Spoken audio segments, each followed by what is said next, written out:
السلام عليكم، انا مدام نورا الجبري. اليوم ان شاء الله غادي نوريكم كيفاش غادي ندير واحد البروجي اخر اللي هو عباره عن الفواكه. Regardez. Mesdames et messieurs, bonjour, je suis Madame Nora Jbari. Aujourd'hui, on va faire un dessin de fruits sur vitrail.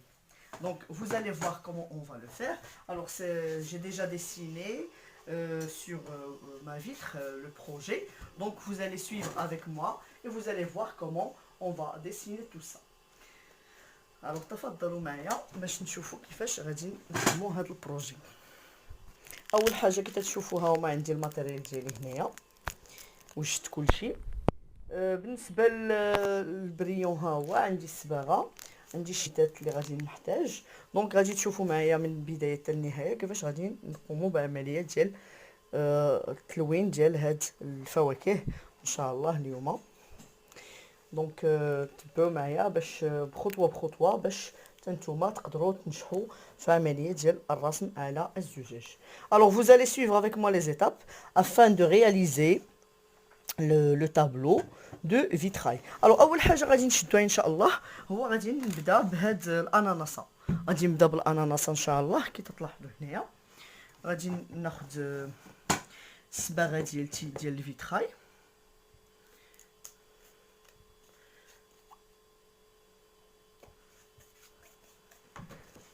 فوالا غنحاول ناخذ اللون اللي هو غيكون نحيد هاد اللي كيتبان لكم هنايا الخضر، هو الاول غادي نبدا به وغادي تشوفوا التلوين كيفاش غادي نقوموا به. دائما ملي نحل هذا اللون ديالي اول حاجه نديرها ها هو هذا اللون الفيغ بوم. كي تلاحظوا ها هو الفيغ بوم، الفيغ بوم اخضر التفاح. فهاد الاخضر تفاح النمره ديالته 34. غادي اول حاجه غادي نحركو، دائما نحرك الصباغه ديالي باش كيكون عندي صباغه مكتمله، اولا غادي يولي عندي الشطر لتحت خضر والفوق تيكون واحد الماده اللي هي كتستعمل في هادشي ديال الرسم على الزجاج. كده تلاحظوا غادي ناخذ التلوين ديالي، غادي نبداه ناخذ الشيته ديالي وغادي نرسم الطابلو ديالي. بسم الله. هانتوما كتلاحظوا ناخذ واحد شويه. اول حاجه غادي ندير بحال هذا الشكل هذا، ناخذ واحد شويه. دائما غادي نمشيو لي كوتي ديالنا، الجوانب هما الاولين خصنا نخدموهم. علاش؟ باش يبقاو يعطيونا واحد اللون جميل جدا. هانتوما بشويه عليكم ونرسموا بكامل الطابلو اللي عندنا. Alors vous allez prendre la peinture du vitrail et vous allez colorier les feuilles avec le vert. Voilà. Voilà. بالطريقه هذه. Voilà comme ça. Attention les côtés parce que quand elle sèche, on trouve qu'il y a des côtés qui sont un petit peu vides. Il faut être généreux, il faut mettre une bonne goutte et tirer. Voilà. نديروا واحد النقطة ونجروا الصباغة باش يتجمعوا لنا جميع الجوانب ديالنا ديال الرسم على الزجاج ويكون عندنا داكشي مكتمل. Alors, regardez, je vais zoomer pour que vous puissiez voir plus. Voilà.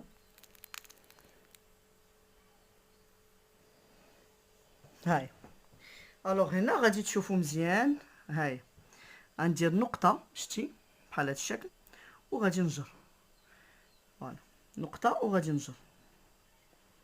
بالطريقه هذه غادي يبان لكم مزيان باش تشوفوا كيفاش كنرسموا على الزجاج. نقيته فوالا وغادي نجر. بطبيعه الحال هاد النقط اللي خرجوا لينا مثلا نعاود نجر مزيان ونصبغ الطابلو ديالي. دائما يكون عندي هاد لي كوردون كي تلاحظوا هما، ناخذ شي كوردون وغادي نمسح دوك الجوانب الزوائد اللي خرجوا ليا ولا شي حاجه، دائما غادي نصحهم. Alors si ça déborde, on prend juste un cure-dent et j'enlève la peinture, voilà doucement. Voilà. نعاودو نكملو الورقه من الجهه الاخرى. هذا ان شاء الله غادي ندير ليه القهوي. هنا العود ديال العنب كيكون في اللون القهوي. alors pour ça c'est le tronc des raisins, donc on va le colorer avec le marron. نمشيو لهنا تاني غادي نديرو فوالا هاي بهاد الطريقه هادي بشويه علينا حتى نرسمو جميع الجوانب ديالنا ديال الطابلو ديالنا. غيكون جميل جدا. فوالا نتمنى ان شاء الله يكون الاعجاب ديالكم. راه زوين بزاف. حاولوا انكم تشريو هاد الصباغه ديال الرسم على الزجاج وتعلموا هاد الحرفه، راه زوينه بزاف وممتعه. نديرو ونجرو. انا دابا تنتقل شويه ومن بعد نزرب باش نوري لكم كيفاش. هنايا غادي دغيا نكمل هادو. الو غادي نكمل ان شاء الله وغادي نتلاقاو. فوالا نكمل غير هاد نوري لكم هادي فقط وغادي ندوز لحاجه اخرى. هاهي هنايا ندير نقطه ونجر، ندير نقطه ونجر. هاهي بطبيعه الحال ملي غادي نبغي نخدم عندي هنايا واحد البويويده غادي نديرو ليها الاخضر، مي غادي نحاولوا اننا نديروه شويه باهت، يعني تكون مايله هي شويه الصفوريه وغادي نشوفوا كيفاش غتجي رائعه جدا. دائما نمسحوا الزوائد. alors pour ces feuilles je termine. voilà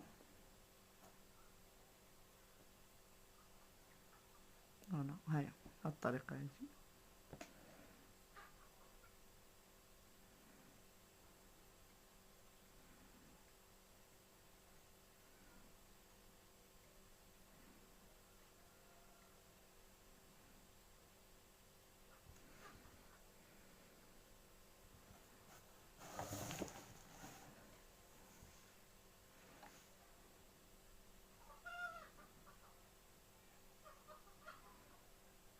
هاي كتشوفوا دابا كل هي هادشي كامل ها هو رسمته وغادي نكملوه بكامل السهوله يجيو الطابلو ديالنا زوين بزاف. هادو ديال لي فريز حتى هما فوالا. في الاول الطابلو اللي ما كيبانش مزيان كيجي يعني ما كيبانش الفورمه ديالو، ما كيبان حتى شي حاجه فيه. هذه دابا الدلاحه ديالي هانتوما كتلاحظوا. نتمنى انكم تكونوا متبعين معايا. فوالا هيا نمشي بشويه ونجر، بشويه نجر، بشويه نجر. فوالا انا غادي ندخل شويه ديال الاخضر. علاش؟ لان انا باقي غادي ندير شويه ديال الصفر باش يبان ليا بحال الاناناسه. يجي ما هو ماشي خضر مغلوق، بالحق مغلوق صفر باهت. alors ici j'essaie, je vais colorier la poire avec du vert, mais je vais ajouter un petit peu de jaune pour qu'elle soit plus claire. Vous allez voir comment. alors ça c'est la poire. هنايا عندي كتلاحظوا هذيك البوعويده هي هادي. alors البوعويده ديالي اول حاجه غادي ندير ليها شويه ديال الاخضر. ها هو كتلاحظوا نجي لهنايا غادي انا بيت هاد البلاصه هادي هكا خضراء. فوالا بهاد الطريقه هادي غادي نزيد عليها شويه ديال هاد لو جون سيترون. ها هاد لو جون سيترون ها النمره 23 لو جون سيترون.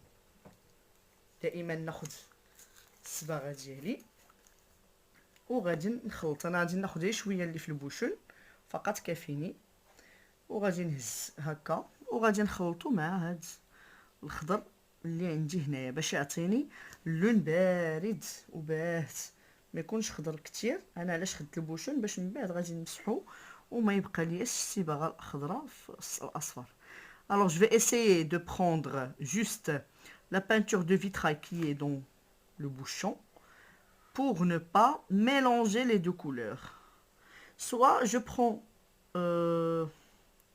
la palette de peinture et je mélange dedans. هانتوما بطاتي واحد اللون رائع جدا، هذاك الصفر مع الخضر كيعطي واحد اللون رائع جدا ديال الرسم على الزجاج، كيحطوها هو زوين.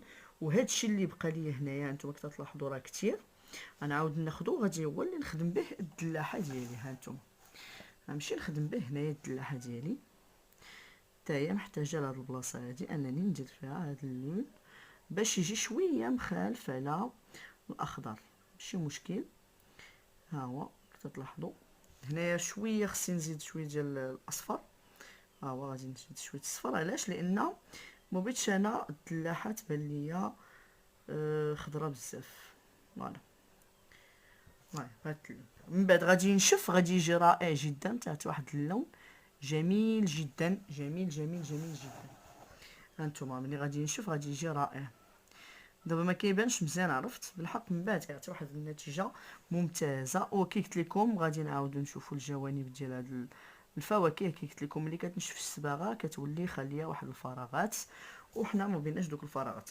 فانا كي قلت لكم غادي نشد البوشون ديالي فقط، وغادي تشدوا واحد شويه ديال كلينكس ولا داك البابي ابسوربون.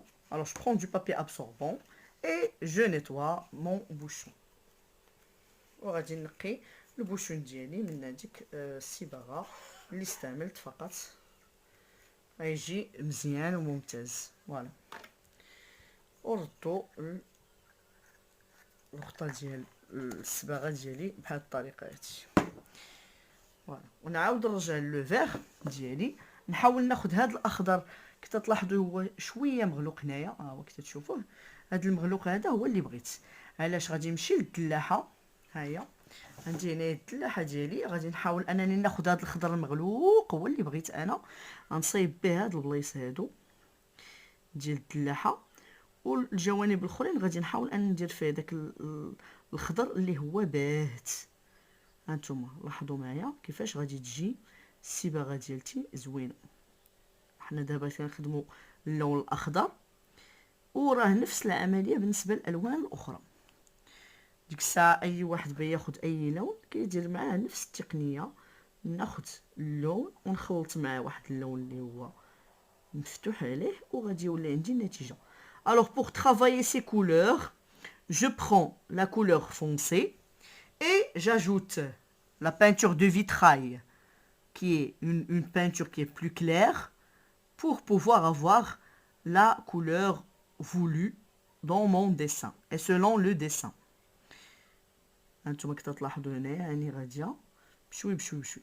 هنا بالنسبه ليا تسالى ليا البوشون الصباغه. اشنو هو المعمول؟ ها غادي نحاول انني ناخذ هذاك العويد اللي حركت به قبيله.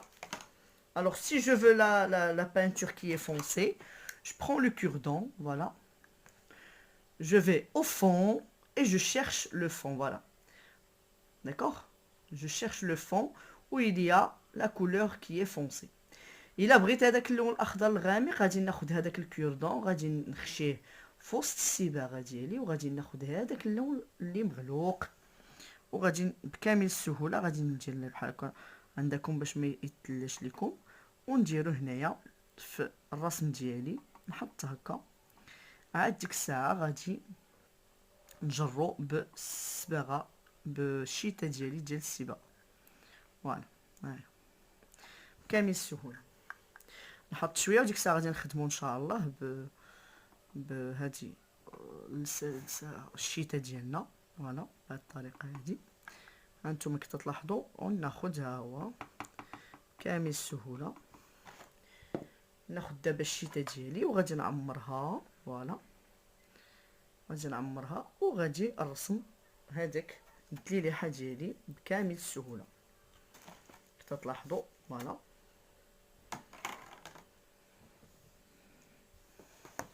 دابا غادي نجر بشويه عليا باش نجمع لي كوتي ديالي ديال الرسم على الزجاج. نمشي للجوانب ديالي وغادي نعمر هذيك الصباغه ديالتي بحال هاد الطريقه هادي، وبشوي بشوي غادي نخدم هذيك. فوالا التليليحه ديالي ها هي كتلاحظوا جميله جدا. كي قلت لكم الرسم في الاول ما كيبانش، وبالحق من بعد كيولي جميل بزاف.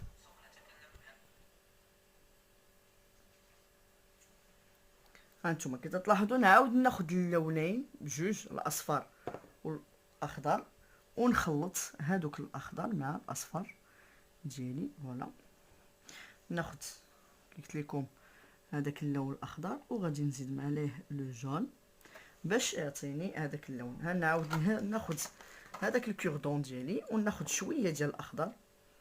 فوالا كي تلاحظوا غادي نخلطو هنايا، ها هو نخلطو هنايا، ها هو كي تشوفوا الاخضر مع الاصفر، ونديروه في الشيته ديالي، وغادي نخدم ديك الساعه الطابلو ديالي بكامل السهوله. فوالا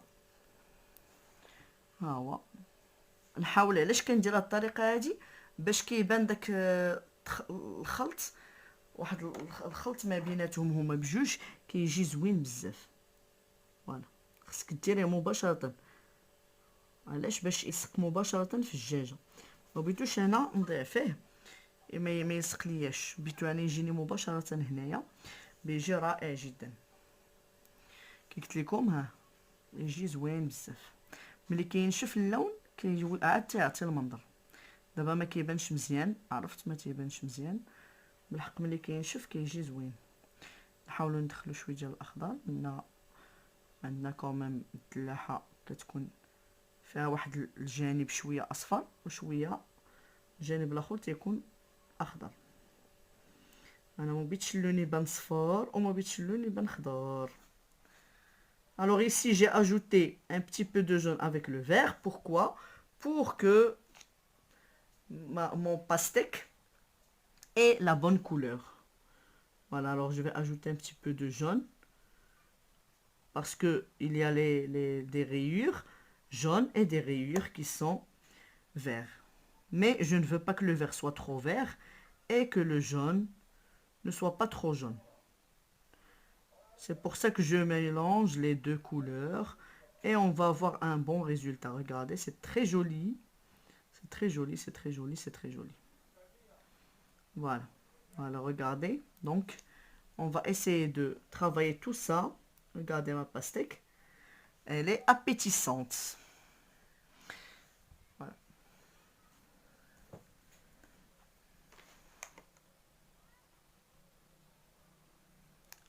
ملي كيكون بحال هذا المشكل هذا صافي كناخذ واحد شويه ديال كيردون غادي نمسح هاد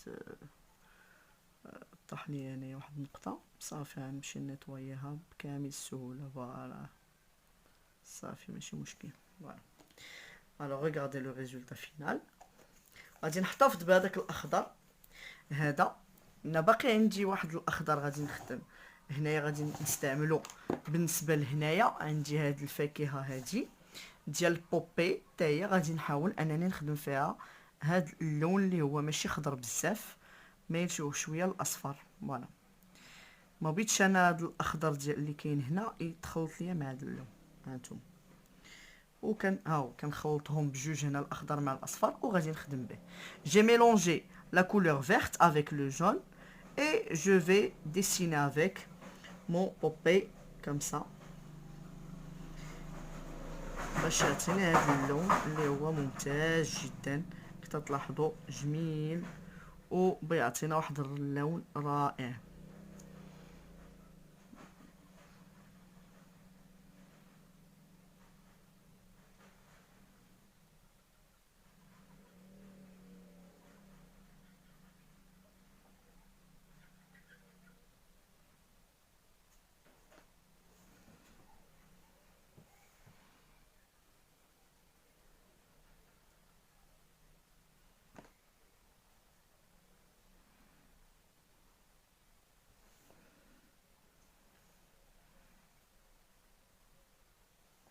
Voilà.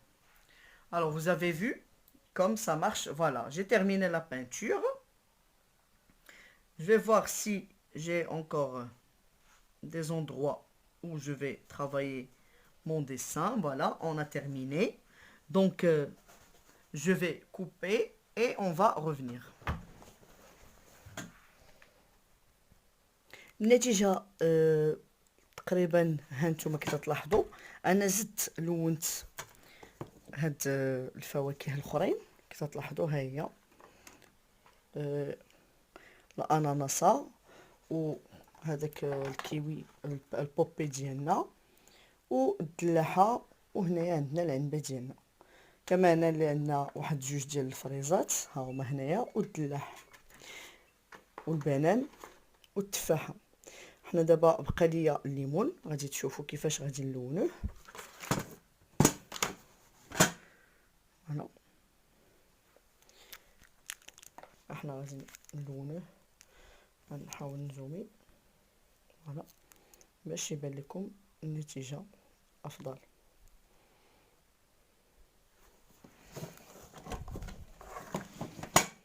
هاي غادي ناخذ هنايا الليمونه ديالي، هنا وجدت البريون ديالي اللي غادي نستعمل، وغادي نلونوه بكامل السهوله، غادي يجي جميل جدا. فوالا انا هنا خدت هذا البريون اللي هو في هذا اللون، اللون اورانج، وغادي نخدم عليه. غتشوفوا النتيجه غتجي رائعه جدا. فوالا ناخذوا الصباغه ديالنا ديال الفيتراي. انا نيت محتاجه في هذاك اللون. فوالا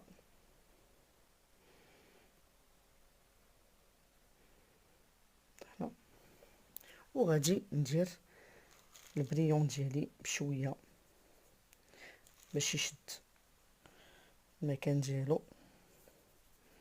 من بعد غادي نحاول نبرك عليه شويه بحال هذا الشكل، ويجي رائع جدا. نحاول ما نقيش لي فخوي الاخرين باش يبقى غير اللون كاين غير في البرتقالي، هذا كاين فقط في الليمونه ديالي. غادي ندير شويه ديال لونة الفيتراي بحال هذا الشكل باش الليمونه تبان ليا مزيان انها صفراء. كي قلت لكم غادي نحاول انني ما نقيش نخدم بهذا اللي في البوشون. مسحته ما بقاش فيه الاخضر. فوالا ندخل اللون مع البريون صافي باش يشد ليا اللون مزيان. غنوري لكم النتيجه النهائيه، راه ممتازه جدا. ونعاودو نخدموا على الليمونه الاخرى. هاي نوري لكم دابا النتيجه. فوالا هاي النتيجه جميل جدا كي تلاحظوا. ها هي هذا الشكل كيبان. فوالا ما هو كيبان اكثر.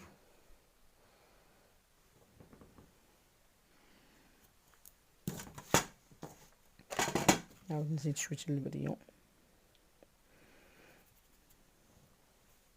ونجي اللون ديالي هنايا شويه فاتح. نقدر انني نزيد عليه اللون الصومو 32، او لا ناخذ اللون اللي هو اصفر. كاين عندنا لون اصفر اخر اللي غادي نستعملوه.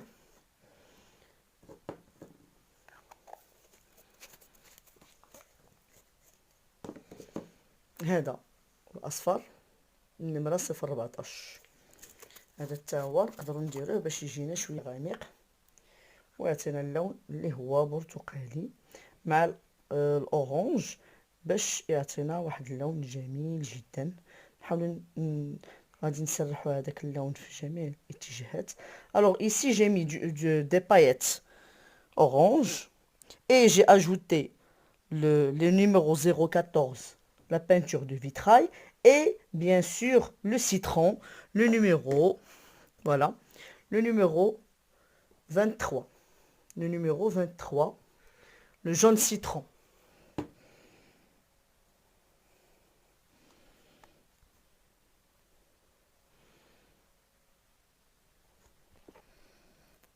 Regardez comme c'est très joli, c'est très beau, voilà. Ça a donné un effet décoratif. Donc il nous faut quand même, pour les fruits, j'ai préféré ne pas mettre trop de brillant, juste les oranges, parce que chacune va être dans le côté. Alors elle va donner un effet décoratif très joli. Alors, on refait la même chose concernant l'autre orange ici.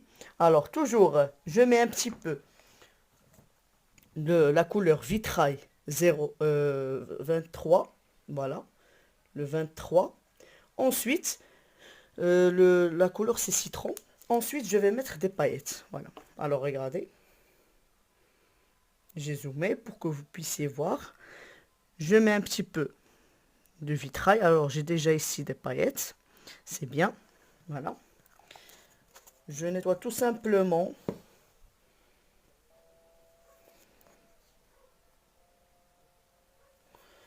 Voilà, je nettoie un petit peu.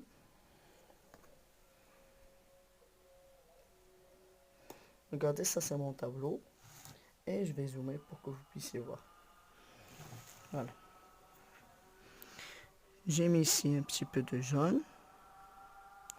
Je vais ajouter le numéro 014.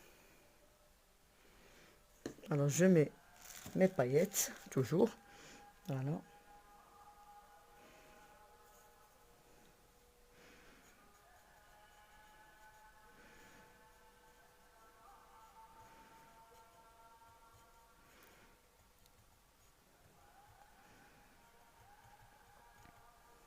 Et j'ajoute vitrail, mon vitrail, voilà, la peinture de vitrail. Regardez.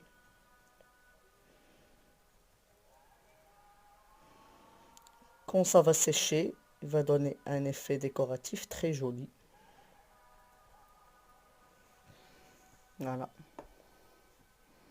Mais vous montrer le résultat final. Ça va être magnifique. Laissez quand même le temps de sécher. نخليو ليه الوقت الكافي باش ينشف ويشد مزيان هذاك البريون في الدجاجه. وغتشوفوا النتيجه النهائيه راه جميل جدا، لون باهي وكاين البريون.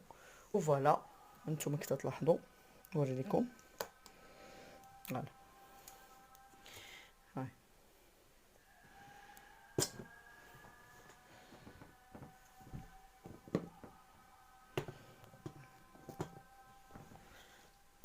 هو الطابلو ديالنا. باقي ما نشفش بالحق، راه تيبان رائع جدا. فوالا هما لي كولور بيان بروبر، كيبانو زوين جميل جدا. راه وريت لكم قبيله الطريقه كيفاش كنخلطوا لو جون مع الاخضر. فوالا دونك نشوفوا نتلاقاو في النتيجه النهائيه.